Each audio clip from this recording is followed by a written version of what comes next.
Hello friends, എല്ലാവരെയും സൂയിം വേൾഡിൻ്റെ പുതിയൊരു വീഡിയോയിലേക്ക് ഇൻവൈറ്റ് ചെയ്യാണ്. ഒപ്പം തന്നെ എല്ലാവർക്കും നല്ലൊരു പുതുവത്സര ആശംസകൾ കൂടി നേരുന്നു. അപ്പോൾ ഇന്നത്തെ വീഡിയോ നമുക്ക് ഒരുപാട് സ്പെഷ്യലാണ്. ഞാനും ഈ വീഡിയോ ചെയ്യാനായിട്ട് വളരെയധികം എക്സൈറ്റഡ് ആണ്. വേറൊന്നും കൊണ്ടല്ല, ഈ വീഡിയോ സ്റ്റിച്ചിങ്ങിൻ്റെ അല്ല, ക്രോഷ്യോ വർക്കിൻ്റെയാണ്. എന്തുകൊണ്ട് സ്റ്റിച്ചിങ്ങിനേക്കാളും ഒരുപാട് ടൈമും എഫേർട്ടും എടുക്കേണ്ട ഒരു ജോബ് തന്നെയാണ് ഈ പറഞ്ഞ ക്രോഷ്യോ വർക്ക്. കാരണം നമ്മൾ തുന്നിയാണ് ഒരു ഉടുപ്പൊക്കെ ഉണ്ടാക്കിയെടുക്കുന്നത് അല്ലേ.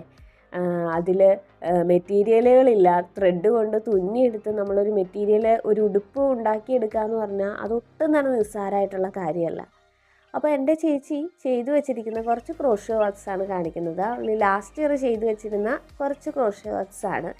അപ്പോൾ ചെയ്തു വെച്ചിരുന്നതിൽ വളരെ ചെറിയ പെർസെൻറ്റേജ് മാത്രമാണ് ഞാൻ കാണിക്കുന്നത്. അപ്പോൾ നമുക്കതൊക്കെ കണ്ടു നോക്കിയാലോ. ഇതെല്ലാം തന്നെ 1 ഇയർ 2 ഇയർ ബേബിയുടെ ഡ്രസ്സുകളും അല്ലാത്ത കുറച്ച് സംഭവങ്ങളും ഒക്കെയാണ് കേട്ടോ. ക്യാപ്പും ഒക്കെ, ബാഗ് അങ്ങനെയൊക്കെ. അപ്പം നമുക്ക് ആ വീഡിയോയിലേക്ക് പോകാം അല്ലേ. അപ്പോൾ ഈ വീഡിയോ ഇഷ്ടപ്പെട്ട് കഴിഞ്ഞാൽ ഉറപ്പായും ലൈക്ക് ചെയ്യാനും ഷെയർ ചെയ്യാനും കമൻറ്റ് ചെയ്യാനും മറക്കരുത്. അതുപോലെ തന്നെ സബ്സ്ക്രൈബ് ചെയ്യാനും മറക്കരുത്. താങ്ക്